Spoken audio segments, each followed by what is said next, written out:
Are you scared, Grandma? Scared of what? Of death. What am I be doing? Scared of death hole is on me. Grandma, you ain't scared? No, I pray. It's Okay. better place over there than it is over here. So you think that's best for you? Yeah, I think it's best when you done went through all kinds of see you going through hell, torment, and all that different stuff over here. And they say it's a better place when you move on. And so, moving on is the best. While I should be scared. Oh no, it's just like not being able to breathe or suffocating, Well, like then the that death still ain't gonna experience. be over with when I stop. Do you want it to be over? It'll be over with. Yeah, I ain't got no reason to be scared of dying. What about your children? You ain't worried about Them your children got their own life. They ain't got my life. They got to go through the same thing. They got their own life, Shanika. They not have nobody else's life. God didn't make the person to have nobody else's life. You got your own life. Especially when it comes to being born in this world, you got to be born by yourself. And when you go out this world, you got to go out by yourself. Even though you may have 4 or 5 babies, but every one of them got a life.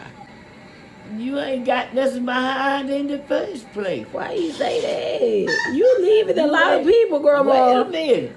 Listen, let me tell you, this summer was preached the other Sunday I was at church. Was And you I'm on glad YouTube? this summer was preached. What a man or a woman, and even raise their children like this mind. You don't own nothing in this world. Your children, your meal, your meat, your hogs, your cows, your cars, your houses, you don't own nothing. Because when you leave here, you can't carry none of that stuff with you. And what they do send with you, somebody else got to get it for you. So you don't own nothing. You don't own your children, they children, your houses, your cars. You don't own nothing but yourself. And you don't own your whole self, you own your soul. And your body going on back to rock. And your soul going back to God. That's all you own. So you don't even own your soul. Are you scared, Grandma? Scared of what? Of death. Shalom, giving all praise to the Most High, Yahweh, by Hashem, Yahweh Shai, by Hashem, Rakak Wadash. Double honor to our apostles, elders, and bishops here at Great Millstone for teaching us this truth. It's going all around the earth, and shalom to the hopeful elect out there. It's your brother Atazawan from the Great Millstone here in St. Louis, Salakia. Salakia. Yeah, I have that. I ran across that clip today that I have in the front. And it's a clip of a younger woman asking her grandmother if she was afraid of death, and the lady imparted some wisdom to her, that there basically is no need to be afraid because we know that there's nothing but peace on the other side. And she tried to get the point across to the young woman, all these things that basically are in our lives today really don't mean anything, okay? And everybody's got their own walk, right? And that you come into this world by yourself and that you're going to leave by yourself, right? And so you have, this younger generation that doesn't understand life, so how could they possibly understand what death is about, right? But this is why you got the teachers, the prophets, all right, who are giving you, imparting the wisdom of Yahweh Shem Yahweh Shai from the Holy Scriptures, right, to keep you from having this fear, right, of what's waiting for you on the other side, all right, which is totally different than what you've been taught throughout your life in these churches, all right, particularly, and what people say, anyway, in the general populace, right? Because particularly our folks, 2/3 of our people don't understand. They don't understand Jack, okay, and so that elderly woman, was really, giving the young woman some understanding, that the things that go on in this life, you spend so much time trying to gather up things, to collect things, to own things, to travel the world and do all. Now, I'm not saying those things are wicked. I'm just saying that shouldn't be your whole focus on life, right? And that ultimately you can be at peace when it comes to leaving this place, because you go on to live. You just passing through this life. All right. So with that being said, let's just jump into a few scriptures concerning what life is and what it is not, where we go when we leave here. All right. And that sort of thing. Okay. And how you handle such a situation such as death. Right. Because these worldly jakes think that means the end. Okay. And clearly the scriptures tell you differently. All right. So let's get to this first one. This is Ecclesiastes 6:1, right? And it says the futility of life. Basically life is just, it's vanity, because when you cross over, none of this stuff goes with you. There are no accolades that you got on this life that's going to go with you. None of the possessions that you have is going to go with you, and so on. All right, so this is Ecclesiastes 6:1. It says, there is an evil which I have seen under the sun, and it is common among men, a man to whom the Most High hath given riches, wealth, and honor, so that he wanteth nothing for his soul of all that he desireth. Yet the Most High giveth him not power to eat thereof, but a stranger eateth it. This is vanity, and it is an evil disease.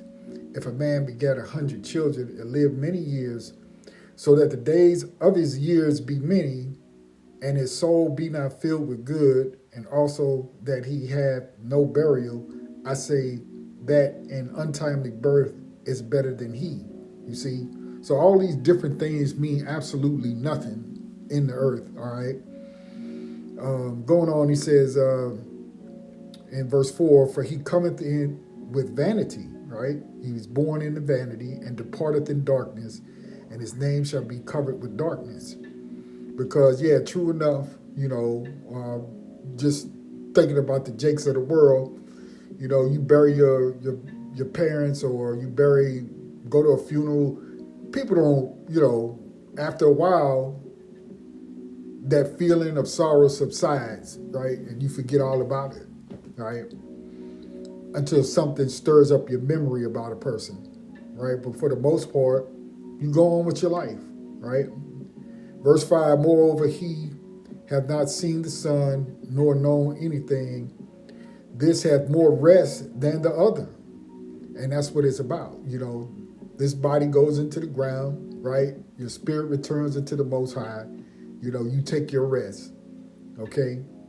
Verse 6, yea, though he live 1,000 years twice told, yet hath he seen no good. Do not all go to one place, right? We all go and return back unto the Heavenly Father, right? As she spoke about, you catching all the hell and torment right here in this life. And she was correct, you see? But most jakes got that heaven or hell doctrine in their mind, Verse 7, all the labor of a man is for his mouth, and yet the appetite is not filled. For what hath the wise more than the fool? What hath the poor that knoweth to walk before the living? Better is the sight of the eyes when the wandering of the desire. This is also vanity and vexation of spirit. That which hath been is named already, and it is known that it is man, neither may he contend with him that is mightier than he. Right? So really in wisdom, as a man, you can't argue with the Lord that you want to stay 10 more years, 5 more years, or, you can't tell the Lord not to take you now, and, all those types of things. You can't contend with the Most High. You know, He has a set date for all of us, right? However it happens. You see, Ecclesiastes 6:11, it says, seeing there be many things that increase vanity, what is man the better? For who knoweth what is good for man in his life, all the days of his vain life, which he spendeth as a shadow, right? Because it's here today and gone tomorrow, you know. For who can tell a man what shall be after him under the sun? You see?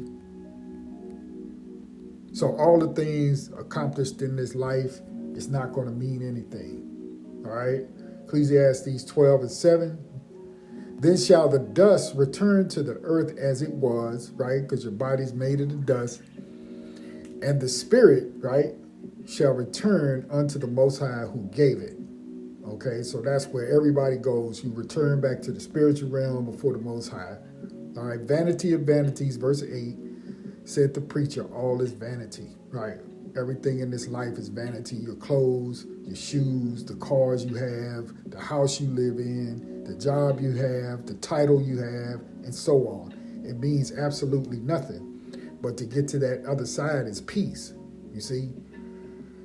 Let's jump in right here in James 4:12. It says, there is one lawgiver who is able to save and to destroy. Who art thou that judgest another? Go to now, ye that say, today or tomorrow we will go into such a city and continue there a year and buy and sell and get gain, right? Because people today just are enamored with the things of the world, or the things that are pleasing to the flesh. Where they're going to go on vacation this year, right? They're going to go to Cancun. They're going to go here. They're going to go there. They're going to do this. They're going to do that. Not if the Lord don't see it fit. Okay? So, as we always say, you like to say, as the Lord wills. All right? Whereas ye know not what shall be on the morrow, for what is your life? It is even a vapor that appeareth for a little time and then vanish away. All right? For you ought to say, if the Lord will, we shall live and do this or that. Okay? So that's how you're supposed to live your life. Don't be so presumptuous that you think you got it all figured out. Okay? But the whole point being, there's nothing to fear. Okay? Now here we'll read, here just in Job chapter 3, of course, Job is going through his hell, because that's what she was speaking of. You know, that your torment, your hell is here in this life. All right?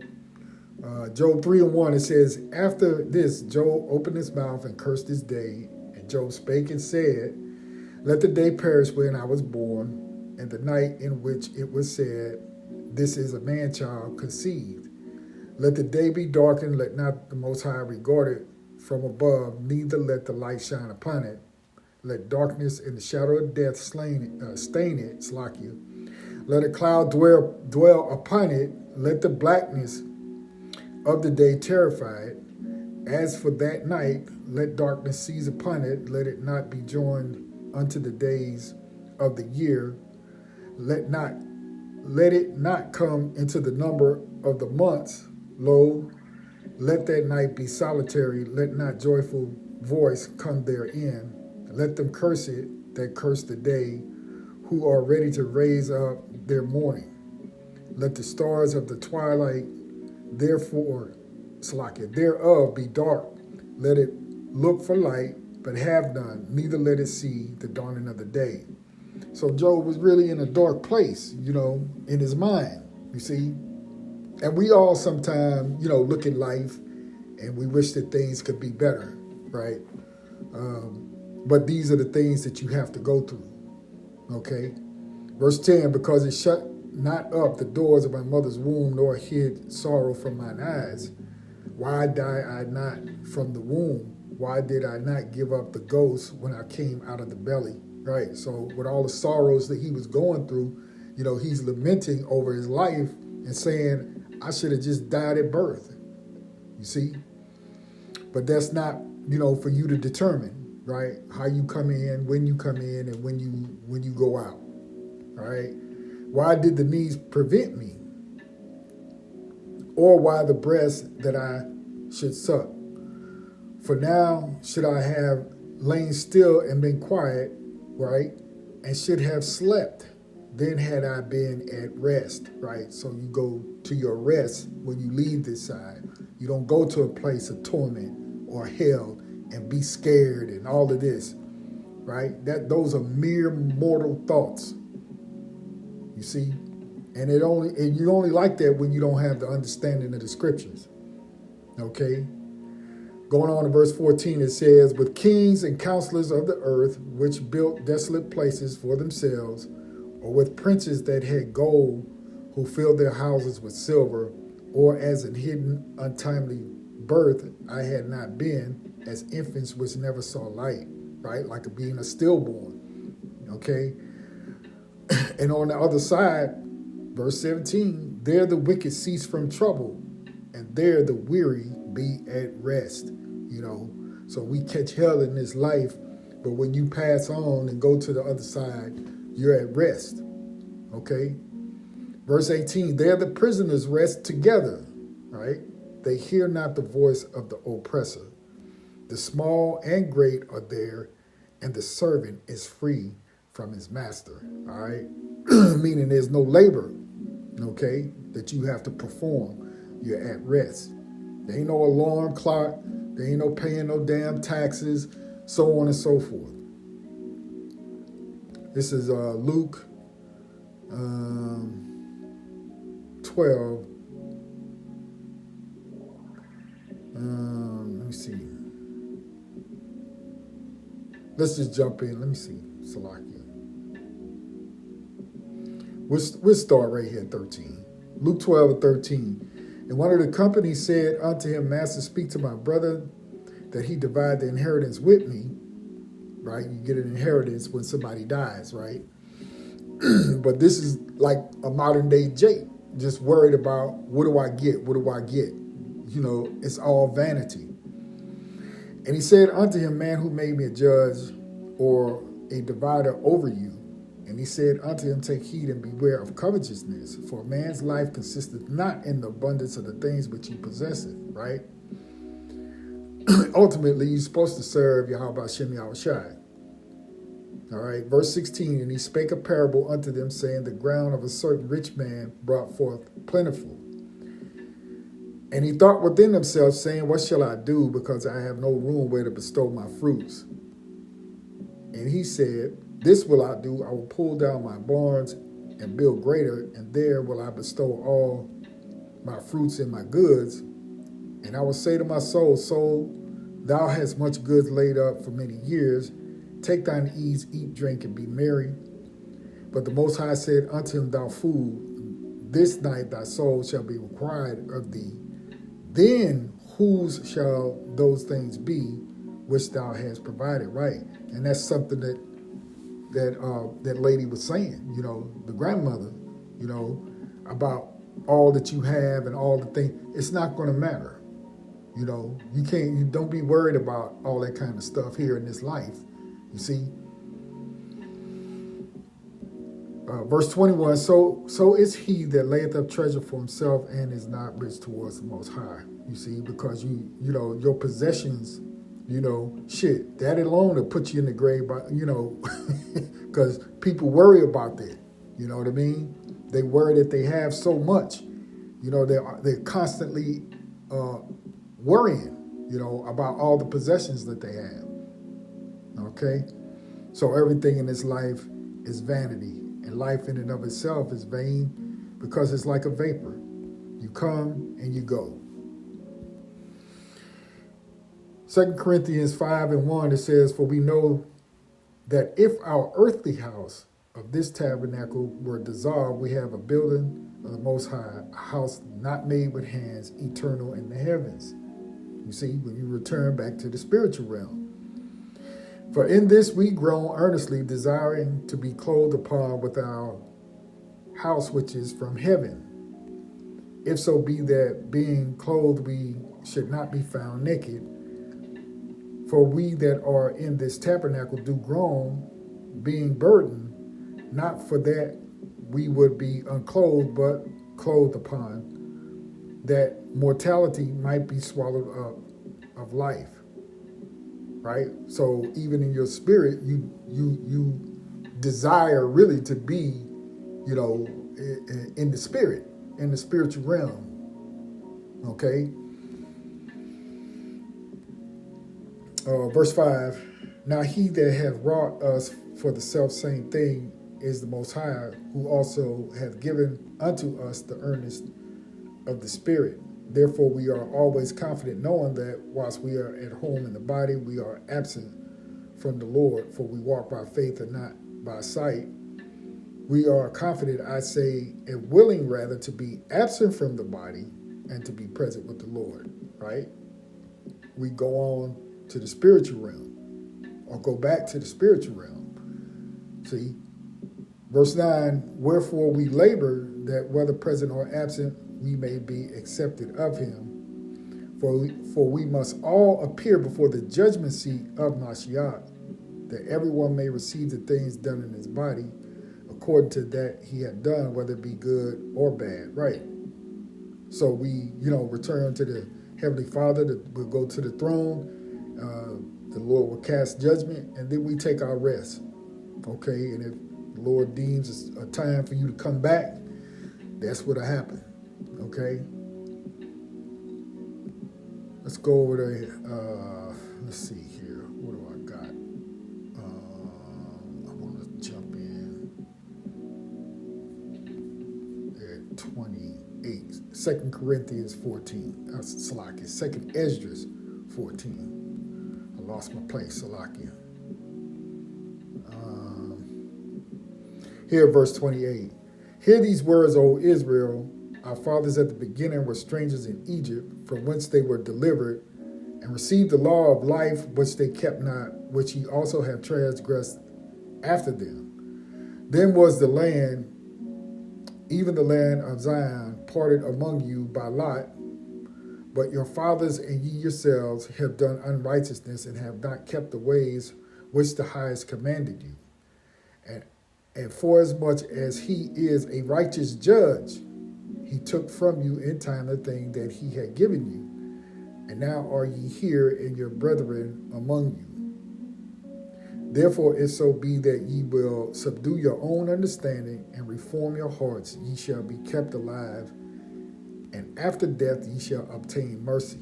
Right? You return unto the Lord will have mercy on you. You understand? Even when you leave this side.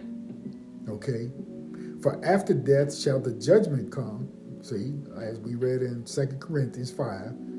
Then shall we live again. Okay?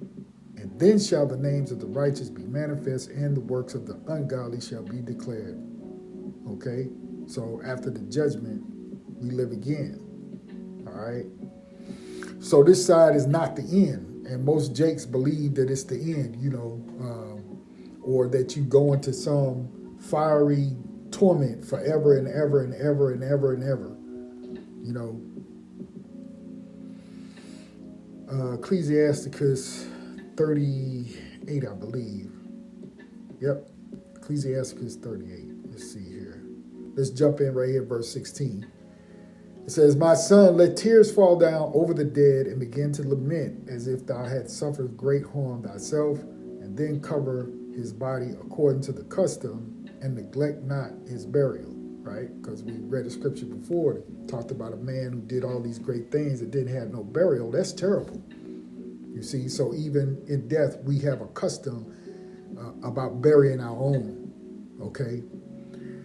Verse 17, weep bitterly and make great moan, and use lamentation as he is worthy, and that a day or two lest thou be evil spoken of, and then comfort thyself for thy heaviness. Right? You can mourn for 1 or 2 days, 3 days, whatever it is, 1 or 2 days as it says here. Okay, but then you have to go on with your life. You see? For of heaviness cometh death, and the heaviness of the heart breaketh strength. In affliction also sorrow remaineth, and the life of the poor is the curse of the heart. Take no heaviness to heart, drive it away, and remember the last end. Forget it not, for there is no turning again. Thou shalt not do him good, but hurt thyself. Remember my judgment, for thine also shall be so, yesterday for me and today for thee. You see? But verse 23, when the dead is at rest, and that's the point you have to understand, that those that pass on are at rest. Let his remembrance rest and be comforted for him when his spirit is departed from him. You see, so, Jakes get all uptight and he think that somehow when your body die, your spirit is locked inside of your body, you're going to be buried inside your dead body conscious. No, your spirit returns back to the Most High. Okay? All right? Let me see. I think we got one more. Wisdom of Solomon 3:1, and it reads, but the souls of the righteous are in the hand of the Most High, and there shall no torment touch them. And you can see that lady and her granddaughter, more likely than not, or Jakes. And in the grand scheme of things, all Israel shall be saved. You see? So, we are the righteous, we are the righteous branch. We are the righteous children of Yahweh Hashem Yahushai. Even though 2/3 of our people can't get it now, eventually when they're reborn in the kingdom, they will understand and they will be in their right mind once they cross over. Okay? Going on to verse 2, it says, in the sight of the unwise, they seem to die. So when you don't understand life and death, as the young granddaughter, okay, she's unwise, right? She doesn't understand life and death, okay? In the sight of the unwise, they seem to die, and their departure is taken for misery, and they're going from us to be utter destruction. And that's what that young girl is concerned about, or asked her grandmother, was she worried, about, dying, you see? And, these are topics that we take on, okay? All right? Because we use the scriptures to give you the understanding. So there's no topic that we stay away from, Now, most people, have a hard time dealing with the topic of death and so on, but it is a part of life, you see? Verse 2 again, in the sight of the unwise, they seem to die, and their departure is taken for misery, and they're going from us to be utter destruction. And that's what that young girl was talking about. Ain't you scared? And she said, no, why should I be scared? You see? And they're going from us to be utter destruction, but they are in peace. See? Not torment, but peace. All right? For though they be punished in the sight of men, yet is their hope full of immortality. All right? As the Israelites, we will gain that immortality. All right? Some of us, Lord willing, we get delivered on this side, and the others will get it later. All right? So anyway, like I said, that just kind of I caught that earlier today and said that'd be a good opportunity to go into this topic. And I think I've done some videos like this some time ago. But, it's okay to revisit it. You know what I mean? Because a lot of people have questions about, what happens once you leave this side. All right? So with that, we're in the lesson right there, giving all praise, honor, and glory unto Yahweh by Hashem Yahushai. Shalom.